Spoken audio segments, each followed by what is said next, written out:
We must recognize that the future of our university will continue to be inextricably intertwined with the future of Muncie. As I've said, our university is strong and it's getting stronger, but as you well know, Muncie is facing some challenges, primarily because of the adverse effects of external economic forces. These changes in the economy have substantially reduced the number of manufacturing jobs in this city and in this county, and that in turn has caused a decline in our local population. And the Muncie public schools have been hit particularly hard. We all must do more for our schools and for our community, because if Muncie continues to stagnate, that stagnation will impede our ability to secure a bright future for our university. In short, we here at Ball State, we have a self-interest.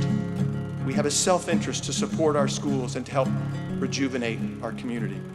We must pay it forward. We must pay it forward to our neighbors and to the next generation. Simply put, beneficence reminds us now of our moral obligation to support our neighbors. And that's simple. It's simple because that is what our history has shown us, and that is what my parents taught me, that we are all better together. We're better together.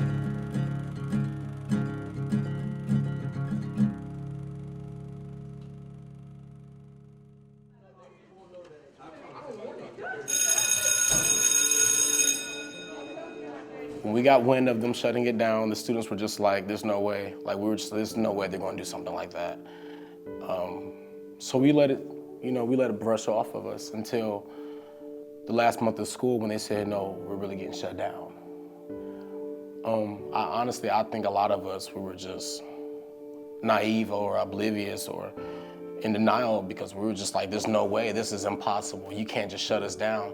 It was just sad seeing all these people that I knew I would miss. Because it was just a sad moment for me in that situation. It was really sad for me because I had made so many best friends, and they were just I was so used to them, and then that one night when we found out that it was closing, it just broke my heart because I was like, oh, I might never see them again.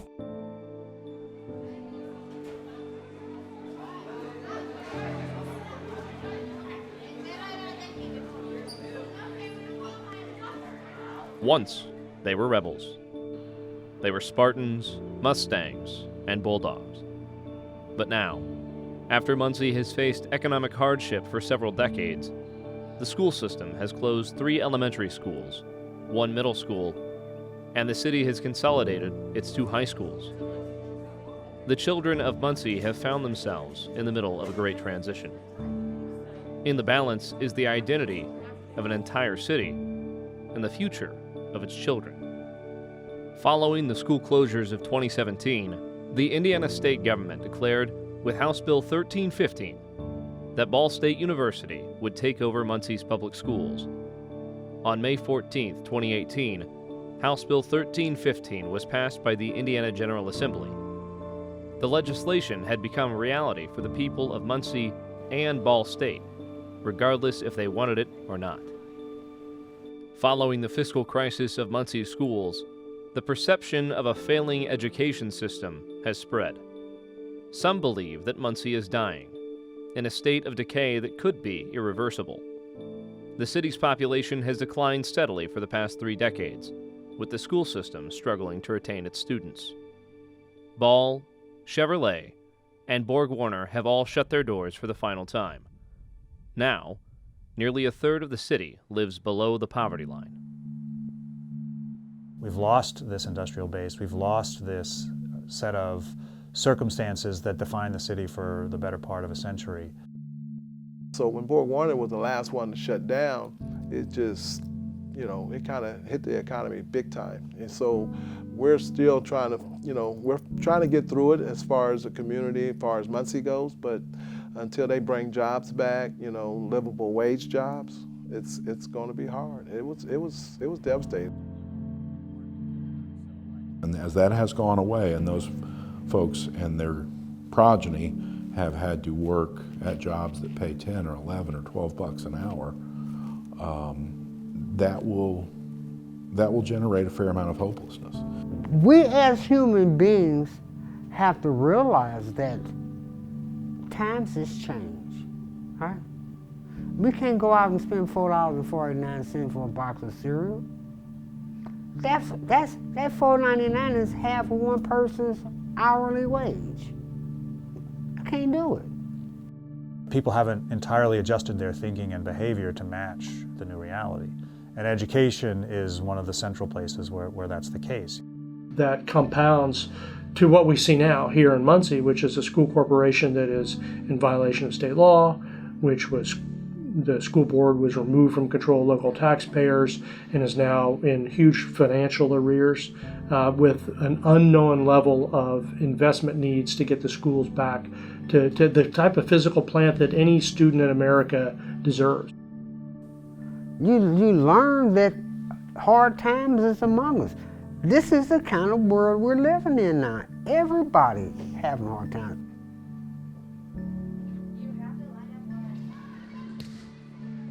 I've pretty much always taught in areas of high poverty.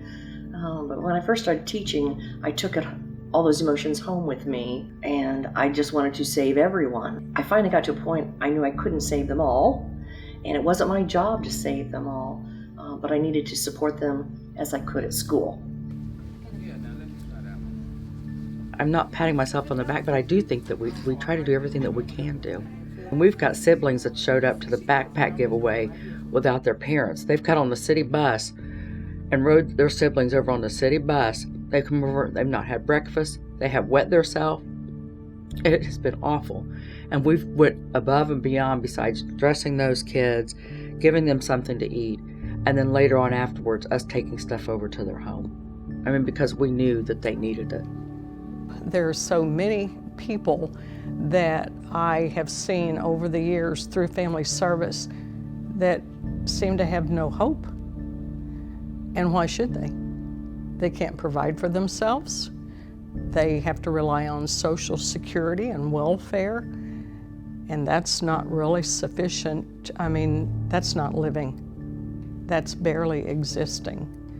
People who don't really understand the day-to-day, and when they don't live and see the day-to-day erosion that poverty takes on kids and families, they think this is going to solve if we just do, more of giving away snacks and provide more coats and more shoes and more backpacks, that's a huge, huge impact on getting rid of poverty. It's a piece, but it isn't going to pull these families out of poverty. The truth is, no matter how much we dressed or whatever, you can't, that portrayal of that image, you'll be a lie. You'll be a lie. That's not who you are. You don't have all that money. Your parents got the money, if anything. So, it's easy to cover something up. We are talking about the real need for systemic change. That change may be coming. According to Marilyn Buck, Ball State liaison to Muncie Community Schools, the legislation has created the opportunity for innovation within a school system. That innovation has led to the creation of a school board, appointed by both Ball State and the City of Muncie, replacing the elected board. The new school board's plan is to listen to the community for the first 2 years, yet some members of that community have called it unconstitutional. Others have said that Ball State is the best hope for Muncie's children. Something needed to be done. We have lost over 1,000 students, actually more than that, in the last few years out of the Muncie schools. That means they're driving their children outside of Muncie, all the inconvenience and things that go with that, because of their perception of what the educational level is of the Muncie community schools. So the people who suffer are those who don't have the means to move their families outside of Muncie to a different school experience. And so, the most vulnerable households are the ones that suffer the most as a consequence of this decade plus 2-decade, 5-decade malfeasance that has just beleaguered this school corporation. There's systemic change that needs to be made, and part of it gets down to working with the families, because you have to change where the students are coming from and the backgrounds that they're dealing with if you truly want to change the outcomes for them.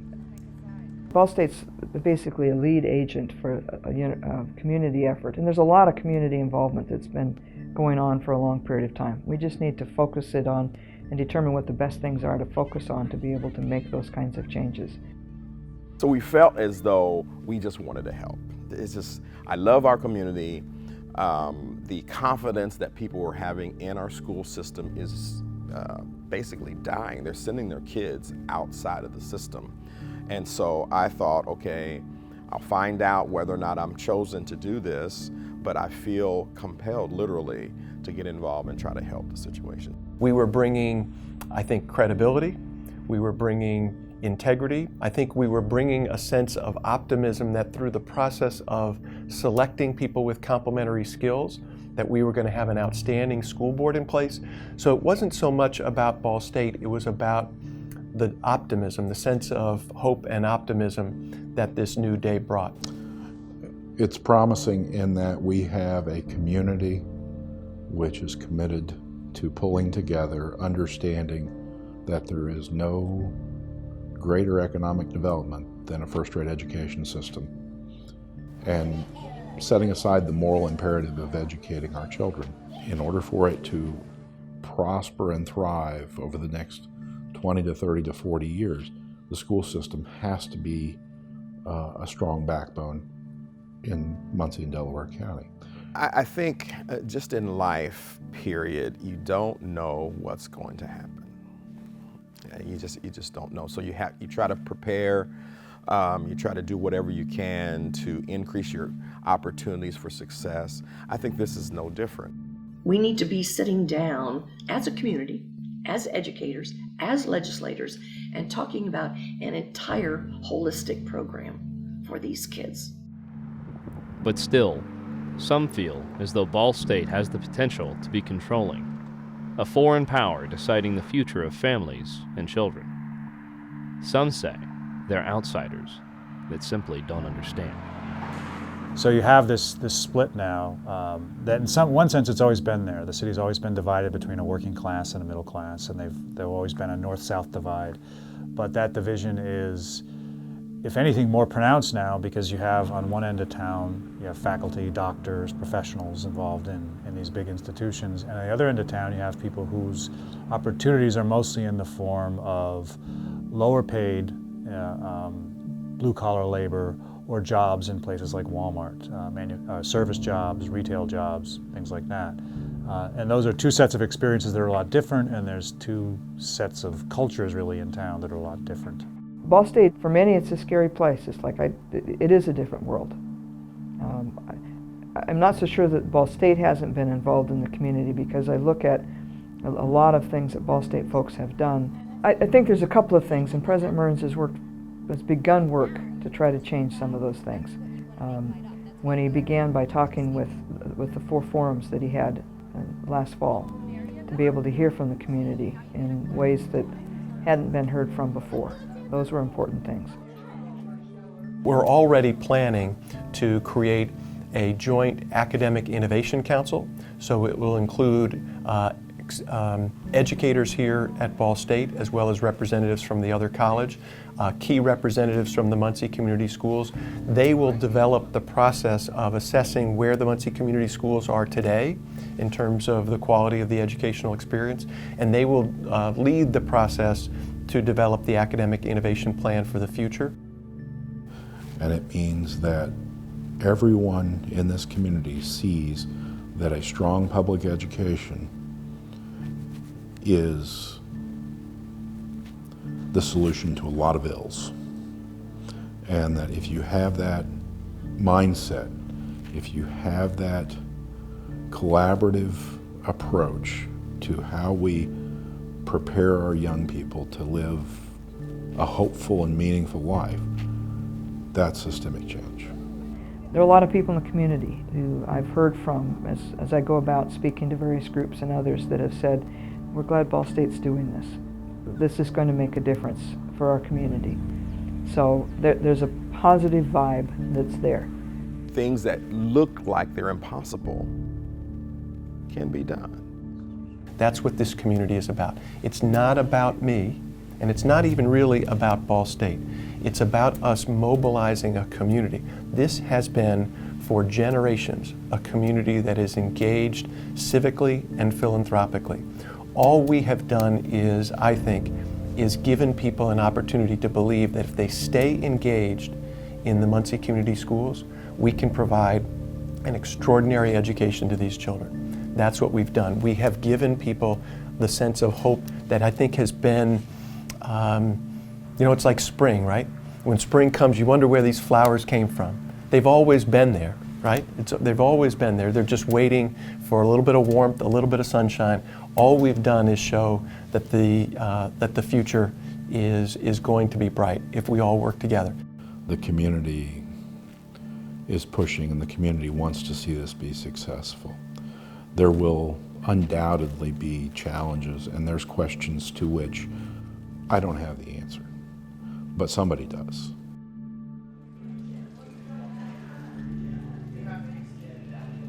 The idea of better together is not new.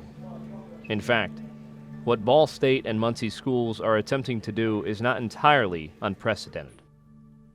30 years ago, on the shores of Boston's harbor, the future of another city was on the precipice of change.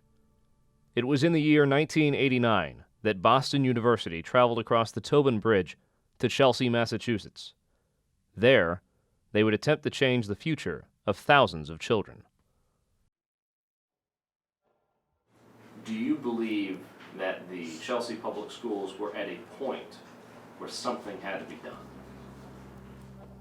That's an interesting question. The whole city was at a point where things were declining. Declining. That's the word used to describe the city of Chelsea during the decade of the 1980s. Similar to Muncie, the New England textile town faced problems across the board. Economic depression, governmental corruption, failing schools. In the late 80s, what was happening is also that the city was in financial disarray. There had been some past mayors that had been indicted because they had, played with the money. The city was more or less in turmoil, a lot of turnover. Longtime families were moving out, and the rental market became to dominate as opposed to homeowners living here. Chelsea was a city already in a kind of free fall financially. All the usual markers of poverty and decay were there, plus a fair amount of political corruption. The schools were having financial difficulty. But Muncie and Chelsea, although nearly 1,000 miles apart, will now be tied together in the future of educational reform. Within the Boston University Partnership, I think when I look back, one of the major benefits that they provided to us, they professionalized our teaching force. But one major factor differentiates Muncie's story from Chelsea. In their desperation, Chelsea's school board requested Boston University's assistance. The idea was unprecedented at the time, but some thought it was the only way to save the city. Others didn't find the university to be as beneficent as they hoped it would be. So that was the situation. BU was coming in at the time, and the Spanish-speaking community had no idea. They hadn't translated materials. They hadn't gone out to the community to talk to them about, this is why we're coming in, this is what we're doing, this is what school committee wants us to do, this is what a home rule petition is. As an educator, I believed, what are they going to teach me? They don't know Chelsea. But on their side too, they made mistakes in the early years too. They didn't engage the community enough.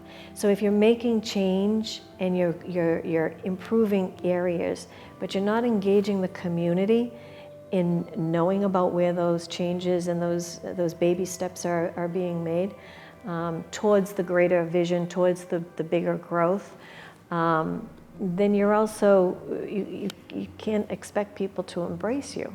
But they were considered outsiders. Now, how did I feel when I read a proposal that said, Chelsea's the perfect laboratory for us to try this new thing? That was horrible. I am not a lab rat. So as a community member, that made me angry. But also, too, I think it was part of the unstable leadership the first couple of years. We turned over superintendents constantly, turned over principals at the high school constantly.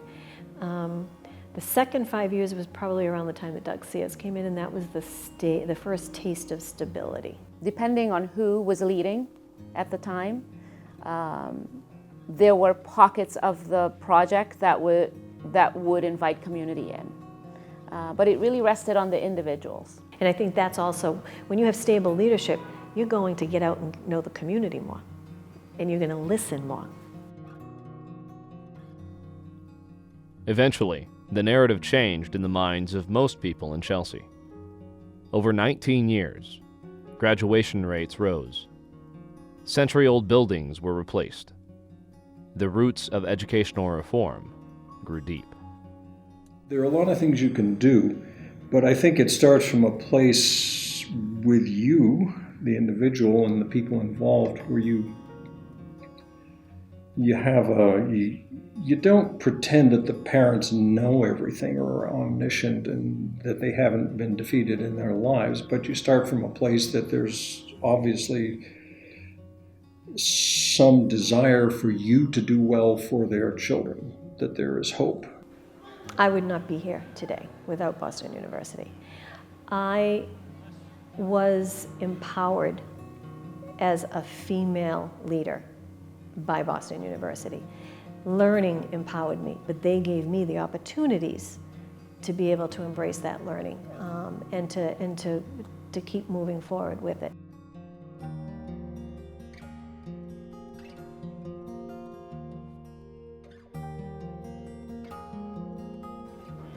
I may not always agree with you, but we're going to work together to get to something better for our kids, because we all agree about that.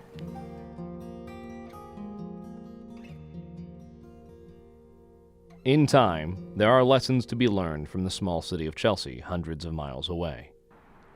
Their city sustained a partnership with a university for nearly 2 decades. In the end, far past the problems that each city toils with, beyond the possible key of community engagement, there is a story of resilience and unity to be told, from Chelsea to Muncie.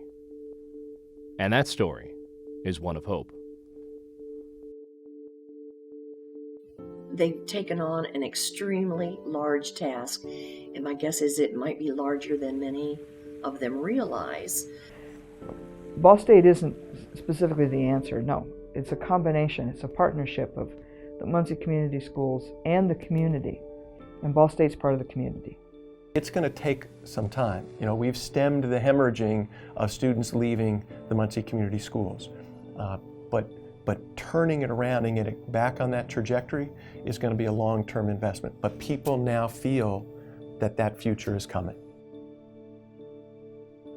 It's going to take the whole community, and part of it is to tell a different story, to create a different narrative. And the fact of the matter is that we have good teachers here. We have good administrators here. Kids are achieving and going on to do great things in life, having come from the Muncie Community Schools.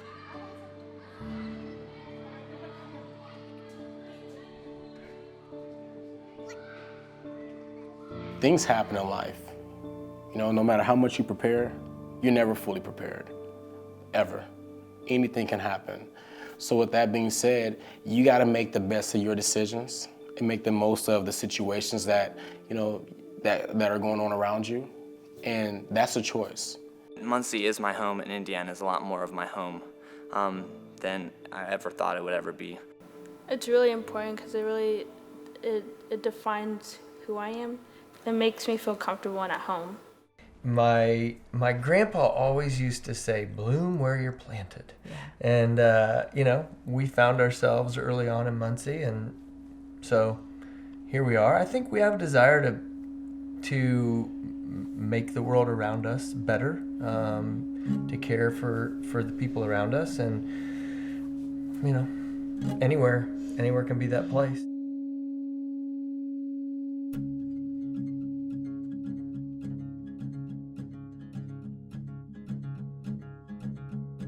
You know, this isn't going to fail. It can't fail. There will certainly be setbacks during this process.